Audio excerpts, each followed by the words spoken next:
Imagina que estás en una fiesta de cumpleaños. Hay música en vivo, cientos de invitados, un futbolista profesional que alguna vez fue goleador de la selección mexicana, el hijo de uno de los mejores boxeadores de la historia, políticos locales, empresarios y un salón que costó $200,000 alquilar por una sola noche. Todo el mundo está bebiendo, cantando, pasándola bien bajo las luces de un jardín con vista al mar en Los Cabos. Y de repente, en medio de la pista, aparece un payaso. Peluca rosada, nariz roja, traje de colores brillantes. Nadie sospecha nada. El payaso se acerca al festejado, sonríe y cuando está lo suficientemente cerca, saca una pistola y le dispara en la cabeza. El arma se encasquilla, pero el tipo la arregla en segundos y le mete 5 disparos más. Después se da la vuelta. Camina con calma hacia la playa y desaparece en la oscuridad del Pacífico. Eso no es una película. Eso pasó de verdad. Y el hombre detrás de ese disfraz de payaso era uno de los criminales más feroces y leales que jamás haya tenido el cártel de Sinaloa. Esta es la historia completa del Chino Anthrax. Y te advierto, lo que vas a escuchar supera cualquier serie de ficción que hayas visto. Pero quédate hasta el final, porque hay un detalle que lo cambia todo. La misma organización por la que él vivió, mató y casi muere decenas de veces, fue la que al final ordenó su eliminación. Y la razón te va a dejar helado. José Rodrigo Arechiga Gamboa nació el 15 de junio de 1980 en Culiacán, Sinaloa, el epicentro operativo de la organización criminal más poderosa de México. Pero no nació en una mansión ni en una familia conectada al poder. Todo lo contrario. Nació en un barrio pobre, en una de esas colonias donde los niños crecen con la certeza de que el futuro no les guarda demasiado. La salida más común para los jóvenes ahí era la calle, y Rodrigo no fue la excepción. Desde muy chico se metió en pandillas, se hizo conocido como un cholo callejero que robaba carros. Hacía grafitis y se peleaba por el control de barrios como Las Margaritas. Era un muchacho flaco, moreno, alto y atlético, con una mirada fría que según quienes lo conocieron generaba respeto instantáneo o un miedo profundo, dependiendo de qué lado estuvieras. Según lo que su propio abogado revelaría años más tarde ante un tribunal en Estados Unidos, Rodrigo había soñado con ser piloto de avión. Pero padecía psoriasis, una enfermedad en la piel que le impidió acceder a ese camino. Tampoco pudo terminar una carrera universitaria porque la necesidad económica de mantener a su esposa e hija lo empujó a buscar dinero de otra manera. Así que montó un puesto de tacos en la calle. Sí, un puesto de tacos. El hombre que años después sería el líder del brazo armado más letal del cártel de Sinaloa. El que eliminaba enemigos disfrazado de payaso, el que se fotografiaba con Paris Hilton en Las Vegas y viajaba en jets privados por el mundo, empezó vendiendo tacos en una esquina de Culiacán a los 19 años de edad. Y aquí es donde la historia da un giro que nadie podía predecir. Resulta que Rodrigo no creció solo en esas calles. Creció junto a Ismael Zambada Imperial, alias el Mayito Gordo, uno de los hijos de Ismael el Mayo Zambada, cofundador y líder histórico del cártel de Sinaloa. Según el diario personal de Vicente Zambada Niebla, conocido como el Vicentillo, otro de los hijos del Mayo, el Chino Anthrax y el Mayito Gordo fueron amigos de la infancia. Crecieron juntos, jugaron juntos, se conocían desde que tenían memoria. Pero mientras el Mayito Gordo crecía rodeado del poder y los recursos de la familia Zambada, Rodrigo crecía en la pobreza. Esa cercanía con la realeza del narcotráfico fue al final su pasaporte de entrada al imperio. En el año 2004, cuando tenía 24 años, Rodrigo fue reclutado formalmente por el cártel. Pero no como sicario ni como pistolero. Entró como un simple chofer del Mayito Gordo. Su trabajo era conducir, llevar y traer a su amigo de infancia y mantener un perfil bajo. Y eso hizo durante varios años. Nadie fuera del círculo íntimo de la familia Zambada sabía quién era. Tuvo siempre un bajo perfil. No llamaba la atención. Era invisible. Nadie imaginaba en lo que ese chofer callado y obediente estaba a punto de convertirse. Pero aquí viene lo que cambió todo. Y este momento es crucial, así que presta atención. En enero de 2008, Alfredo Beltrán Leiva, alias El Mochomo, fue detenido por agentes de la Agencia Federal de Investigación, una corporación que en ese entonces dirigía Genaro García Luna. Sus hermanos, Arturo, Héctor y Carlos Beltrán Leiva, estaban absolutamente convencidos de que el Chapo Guzmán lo había entregado a las autoridades. El Chapo lo negó rotundamente, pero los Beltrán Leiva no le creyeron. Habían sido aliados durante años, parte de lo que se conocía como la Federación, la superestructura criminal que unificaba a los principales capos de Sinaloa. Pero esa alianza se rompió de manera irreparable, y la ruptura se convirtió en guerra. Los Beltrán Leiva se separaron del cártel de Sinaloa y buscaron ayuda, y la encontraron en la organización más brutal del momento. Los Zetas, que ya se habían independizado del Cártel del Golfo y operaban como una fuerza paramilitar por todo el noreste de México. La alianza entre los Beltrán Leiva y los Zetas desató una ola de violencia que sacudió a Sinaloa, Sonora, Baja California, Nayarit, Durango y varios estados más. 4 meses después de la captura del Mochomo, los Beltrán Leiva cobraron venganza de la manera más dolorosa posible. Edgar Guzmán López, hijo del Chapo, fue ejecutado a balazos en un estacionamiento de Culiacán. Era la guerra. Una guerra sin cuartel, sin reglas, sin piedad. Y el Mayo Zambada necesitaba un ejército de confianza absoluta para proteger a su familia y enfrentar a sus nuevos enemigos. Necesitaba a alguien que no dudara, que no cuestionara, que estuviera dispuesto a todo. Fue entonces cuando el Mayo miró al Chino. Primero lo convirtió en guardaespaldas del Mayito Gordo. Le entregó un jeep blindado para que pudiera vigilar los alrededores y lo autorizó a contratar a 20 personas para que trabajaran bajo sus órdenes. Toda la gente del Chino Anthrax era pagada directamente por el Mayo. Vicente Zambada lo declaró así en documentos judiciales de Estados Unidos. Después, el Mayo le confió algo todavía más valioso: la vida de su primogénito, el Vicentillo, el heredero natural del imperio criminal. Dentro de la jerarquía del cártel, eso era el mayor honor posible. Significaba que el Mayo confiaba en ese joven de barrio pobre más que en prácticamente cualquier persona fuera de su propia sangre. Y el Chino Anthrax respondió a esa confianza con una lealtad feroz, casi suicida. Cuando la guerra con los Beltrán Leiva se intensificó, el Mayo lo puso al frente de un grupo de pistoleros. Y fue el propio Chino quien les puso nombre: los Anthrax. El nombre venía de una anécdota que él mismo relataba. Cuando le pidieron que se describiera para la organización, dijo de sí mismo que era como el virus del Anthrax. Una vez que entras en contacto con la bacteria, ya estás prácticamente muerto. Esa frase definió al grupo y a su líder. El grupo, cofundado junto a René Velázquez Valenzuela, alias el Sargento Phoenix, y otros como Jesús Peña, el 20, se convirtió en la unidad ejecutora más grande y mortífera del cártel de Sinaloa. Desde ese momento, Rodrigo dejó de ser un chofer anónimo y se convirtió en el Chino Anthrax, el comandante Anthrax, el quinto elemento, Scarface renacido, entre los muchos alias que acumuló. También le llamaban R-57 y El Oriental. Era un hombre de muchos nombres y una sola lealtad. Pero hay algo que no se cuenta en los narcocorridos y que demuestra que el Chino no era solo un gatillero. Además de ser sicario y jefe de seguridad, el Chino Anthrax era un operador logístico con ingenio. El Vicentillo reveló que desde 2007, antes incluso de que estallara la guerra, el Chino ya transportaba mercancía ilegal de Culiacán a la frontera y traía dinero de vuelta. Su método era insólito. Había corrompido a un empleado de Bachoco, la empresa mexicana dedicada al transporte de pollo y productos alimenticios refrigerados.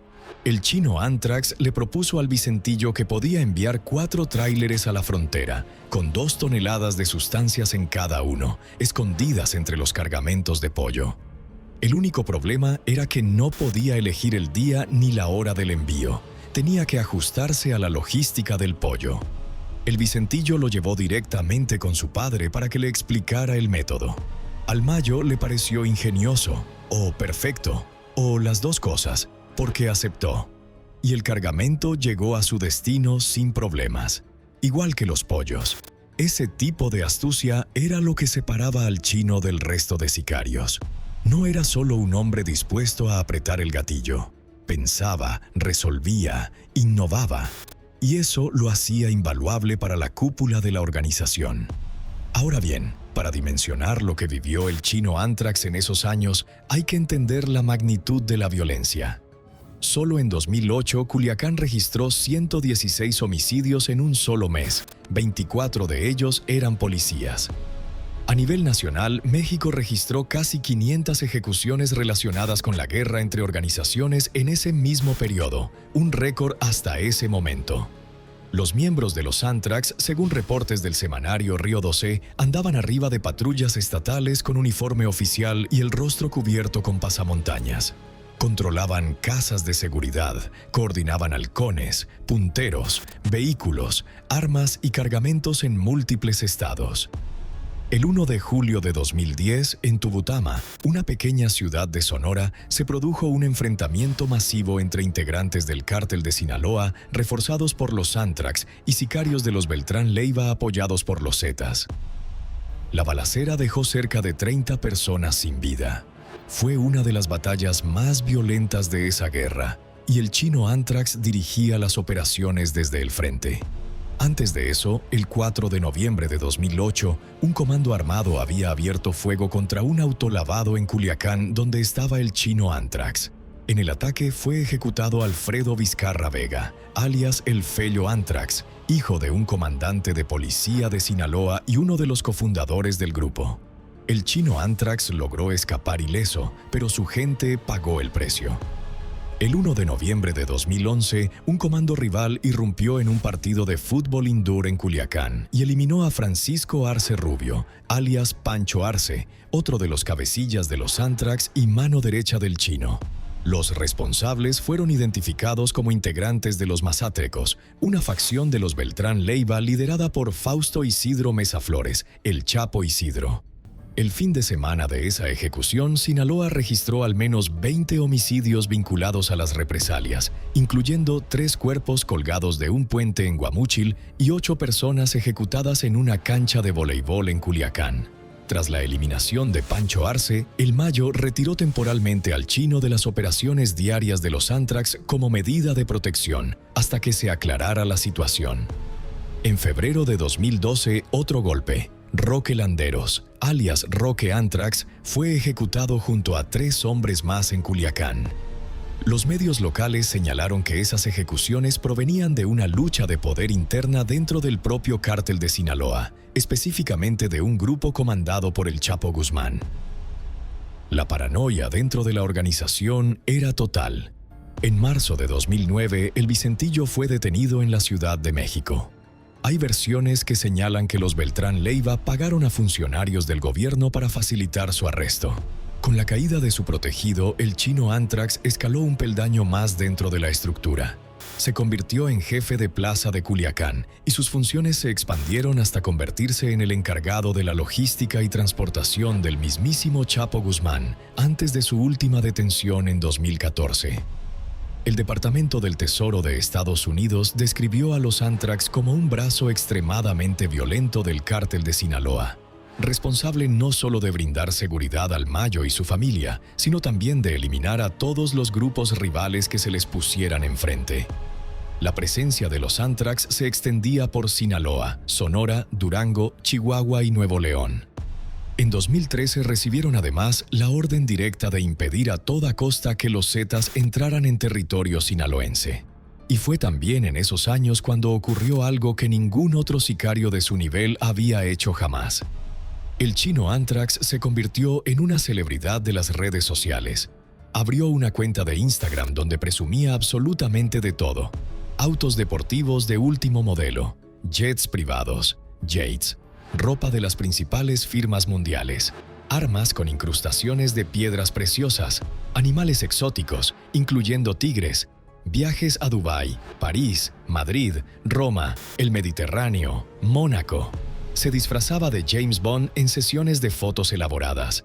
Mandaba confeccionar zapatos y trajes a la medida con diseñadores exclusivos. Rifaba autos, celulares y gafas de marca a cambio de seguidores. Entre enero y septiembre de 2013, su cuenta acumuló casi 200 publicaciones y más de 26,000 seguidores. Los miembros de los Anthrax compartían ese estilo de vida y tenían un sello distintivo que también exhibían. Un anillo de calavera con incrustaciones de diamantes brillantes, símbolo de liderazgo, poder y cercanía con la eliminación. Incluso Serafín Zambada, otro de los hijos del Mayo, compartía en redes sociales contenido similar y en su propia cuenta hacía referencia directa al Chino. Pero la imagen que rompió Internet fue la de 2011. El Chino Anthrax, con traje elegante, abrazando a Paris Hilton en Las Vegas. Fue durante una pelea de boxeo de Manny Pacquiao contra Brandon Ríos en el MGM Grand Garden Arena. La heredera multimillonaria salía del evento atendiendo a la prensa cuando las cámaras captaron a un joven moreno, atlético, con piel que describían como de porcelana, abrazándola con total confianza. Los medios llegaron a especular que eran pareja sentimental. Nadie, absolutamente nadie en ese evento se imaginaba que ese hombre era uno de los sicarios más buscados del hemisferio occidental.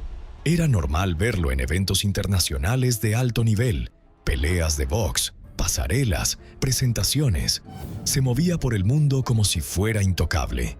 Y esa vanidad, esa necesidad de presumir y de brillar, fue exactamente lo que lo destruyó. Las autoridades estadounidenses rastrearon su cuenta de Instagram. Estudiaron cada foto, cada ubicación, cada patrón de viaje. Identificaron que viajaba frecuentemente a Europa usando vuelos comerciales y coordinaron con Interpol para tenderle una trampa que él jamás vio venir. El 30 de diciembre de 2013, José Rodrigo Arechiga Gamboa aterrizó en el aeropuerto de Schiphol en Ámsterdam, procedente de un vuelo de KLM desde la Ciudad de México. Viajaba con un pasaporte mexicano falso a nombre de Norberto Siqueiros García, la identidad de una persona fallecida. Se había sometido a una cirugía plástica para modificar su rostro e intentó alterar su apariencia de todas las formas posibles. Pero nada funcionó. La policía holandesa lo detuvo al bajar del avión. La última publicación que hizo en Instagram antes de su captura fue una felicitación navideña de parte de la banda de los Anthrax. La vida de fiestas, jets privados y millonarias en Las Vegas se terminó en un aeropuerto europeo a miles de kilómetros de casa. Pero antes de esa captura, el Chino había protagonizado una de las ejecuciones más cinematográficas y escalofriantes en la historia del crimen organizado. Y ahora sí, vamos con la historia completa del payaso. Entre 2011 y 2013, el Chino operó desde Los Cabos, Baja California Sur, donde lideró a los Anthrax contra la presencia de los Zetas en la zona. Durante ese tiempo, reclutó a pistoleros locales como Noé Castro, alias R1, y otro conocido como R13, que se convirtieron en su brazo derecho en la península. El 16 de octubre de 2013, 2 días antes de lo que estaba por pasar, Francisco Rafael Arellano Félix y el Chino Anthrax coincidieron en la presentación oficial de una pelea de box entre Omar Chávez y Joachim Alzain en el Hotel Cabo Villas. Según fotografías en poder de la PGR y la Procuraduría de Baja California Sur, ambos convivieron durante más de 1 hora en el mismo evento, junto a pugilistas y políticos locales que no reconocieron a ninguno de los dos. Estuvieron frente a frente, y el Chino ya tenía el plan en marcha. Se especula que el Mayo ya había ubicado a Arellano y envió a su mejor hombre para la misión. El Chino se infiltró en el equipo que rodeaba al boxeador Omar Chávez para tener acceso directo al objetivo. El 18 de octubre, Francisco Rafael Arellano Félix celebraba su cumpleaños en el exclusivo salón Ocean House del Hotel Marbella en Los Cabos. La fiesta se organizó una semana antes de la fecha oficial por cuestiones de arrendamiento del local, según reveló el semanario Z de Tijuana. El evento era fastuoso. Globos, decoración azul, una vista imponente al mar. La banda La Cabeña, el mariachi de Los Cabos y después el cantante Luis Antonio López, el Mimoso, amenizaban la fiesta. Entre los invitados estaban Jared Borgetti, exgoleador de la selección mexicana, Omar Chávez, hijo de Julio César Chávez, Francisco Karim Martínez Lizárraga, exprocurador de Baja California Sur, empresarios, figuras del espectáculo. Una foto tomada horas antes de lo que pasaría muestra a Francisco Rafael en buena forma física, rodeado de su esposa y amigos, disfrutando de la velada en un jardín con vista privilegiada al mar. Y entonces llegó el payaso. Un hombre con peluca rosada, nariz roja y traje de colores brillantes caminó entre los invitados. Había contratado a una maquillista profesional para que le pintara el rostro. Nadie lo detuvo, nadie sospechó. Era parte de la animación, o eso creyeron todos. Caminó por la pista con naturalidad, sonriendo con esa sonrisa falsa pintada en la cara, mientras la música seguía sonando y los invitados seguían brindando. Se acercó al festejado paso a paso, y cuando estuvo a distancia de tiro, sacó una pistola y le disparó en la cabeza. El arma se encasquilló, pero en cuestión de segundos, con una frialdad absoluta, la arregló y descargó 5 disparos más sobre Francisco Rafael Arellano Félix, quien tenía 63 años. Después caminó con una calma escalofriante hacia la playa aledaña al recinto y desapareció en la noche. Todo quedó grabado en video por los invitados. Las imágenes recorrieron el mundo. El grupo musical Edición Especial compuso después un narcocorrido titulado La Gracia del Payaso, narrando paso a paso la ejecución. Las investigaciones posteriores señalaron al chino Anthrax como el autor intelectual del crimen. La PGR realizó un estudio antropométrico para determinar si el sicario disfrazado tenía la complexión y estatura del chino. La ejecución fue interpretada como un mensaje del Mayo Zambada a los restos del cártel de Tijuana. Los Anthrax controlaban Los Cabos, y el chino había demostrado su lealtad de la manera más brutal y teatral posible. 2 meses después estaba esposado en Ámsterdam. Tras su arresto, fue extraditado a Estados Unidos en julio de 2014. En mayo de 2015 se declaró culpable en un tribunal federal de San Diego, California. Admitió que como miembro de alto nivel del cártel, él y sus cómplices coordinaron el transporte de toneladas de polvo blanco y sustancia verde hacia territorio estadounidense. Fue acusado formalmente de importar 5 kilos de polvo blanco y 1,000 kilos de sustancia verde. Admitió haber participado en actos violentos relacionados con la organización. También se supo que para sus viajes internacionales usaba documentos de personas fallecidas y que las autoridades le atribuían participación directa en el conflicto armado contra los cárteles de los Beltrán Leiva, los Arellano Félix y los Carrillo Fuentes, con decenas de homicidios violentos en Sinaloa, Sonora y Baja California. Y aquí viene la parte que selló su destino. La parte que transformó al sicario más leal del cártel de Sinaloa en el traidor que todos querían ver muerto. El chino cooperó con la justicia norteamericana. No fue una cooperación menor ni simbólica. Fue una colaboración completa, profunda, devastadora para la organización. Como parte del acuerdo, entregó $1 millón en bienes inmuebles y efectivo. Identificó rutas de trasiego del cártel.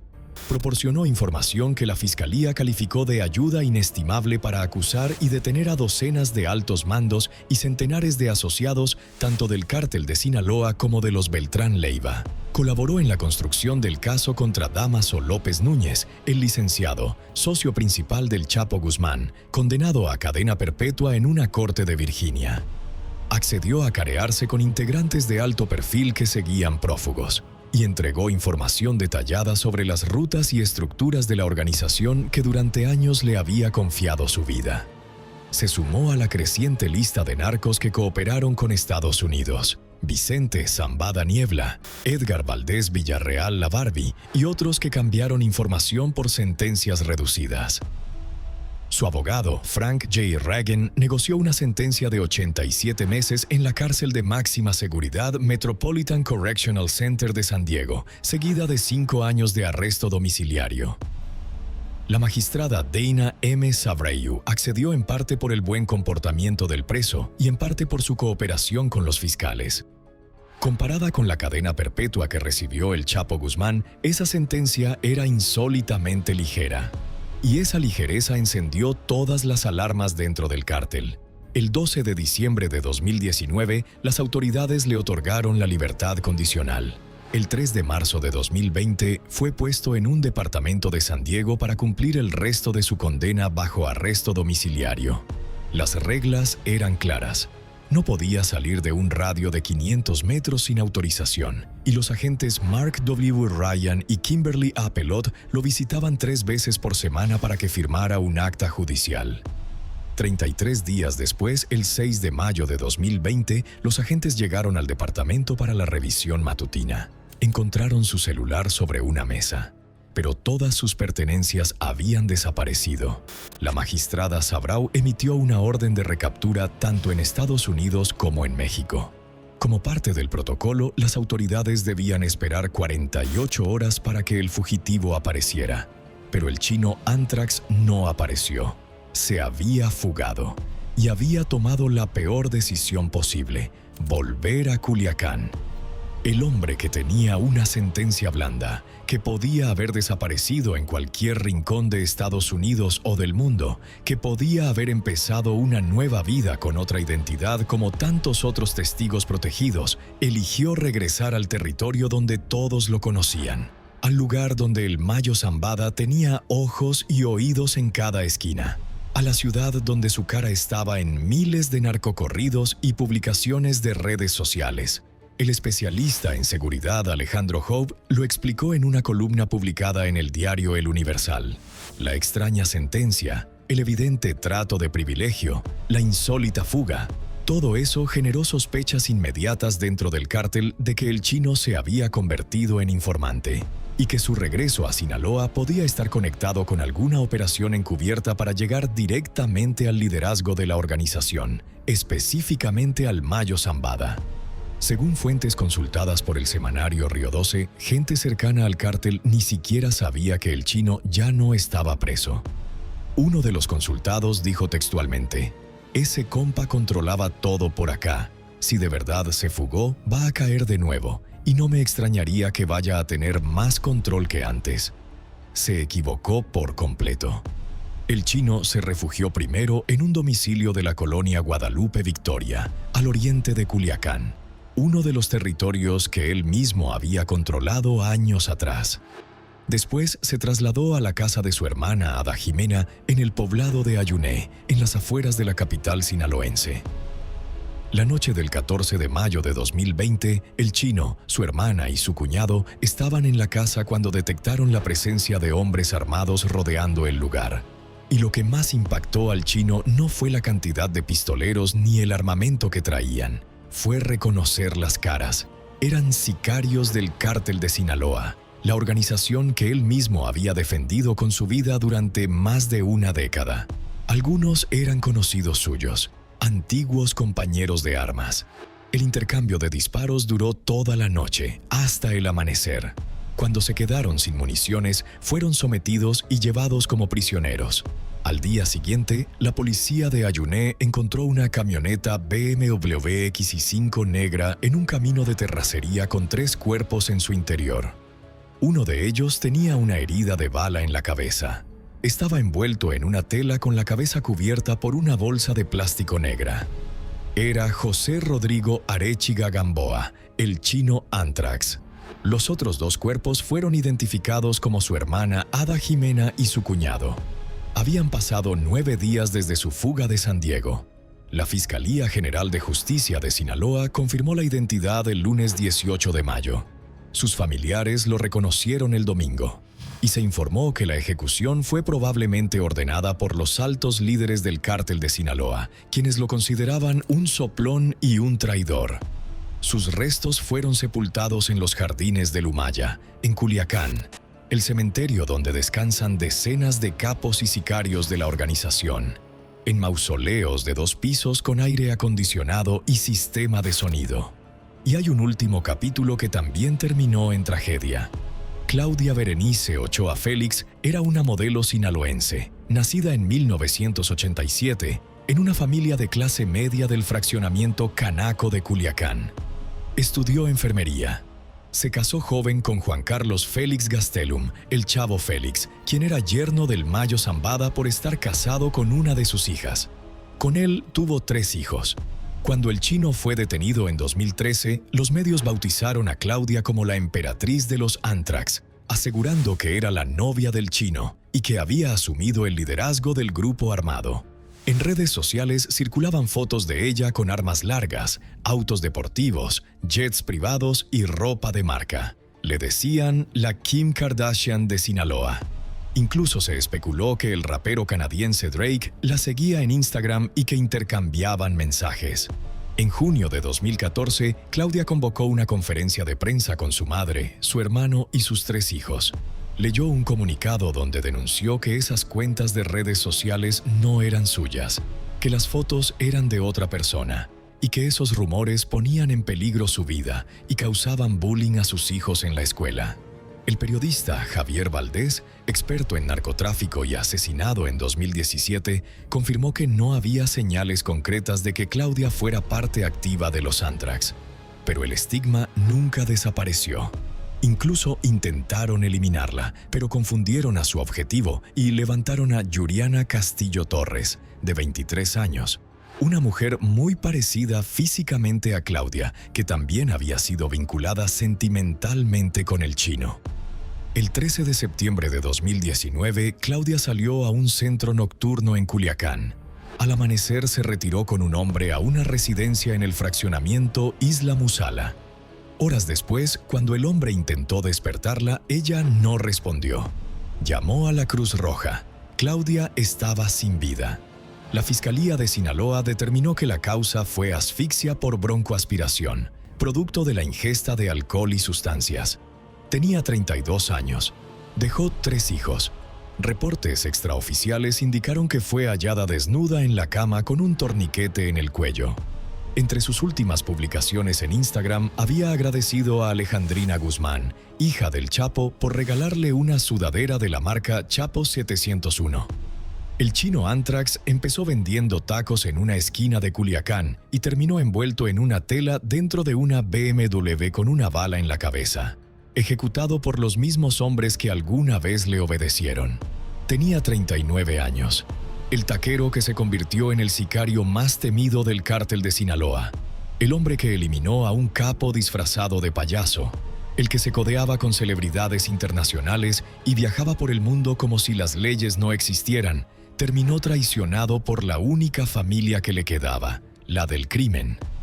Hay decenas de narcocorridos que cuentan sus hazañas, pero ninguno cuenta la verdad completa. Y la verdad es que en el mundo del narcotráfico no existe la lealtad eterna, ni siquiera para el más fiel.